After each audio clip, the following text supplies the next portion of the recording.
Hey, since I started selling Element shears, I've had a few people that have contacted me about how to service their shears, and I don't do any servicing or sharpening, but I do have a trick for removing a burr on shears when you've dropped them.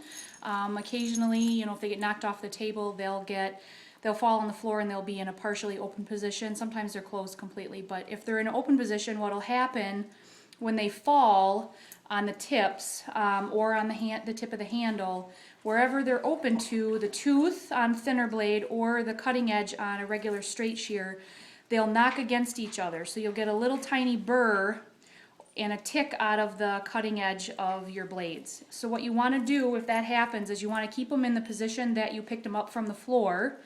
You don't want to close them because that'll move your burr around and drag your blade across the notch that it created. So keep them in the position that they fell in, and then you want to push down on one of your blades, either or. You can do it left-handed, right-handed.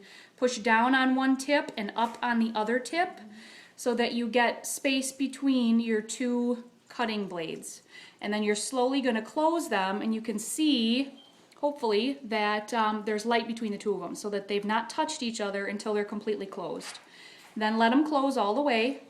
Then you want to squeeze your tips together so that you get no gap between your cutting edges, and then you want to slide the shear completely open.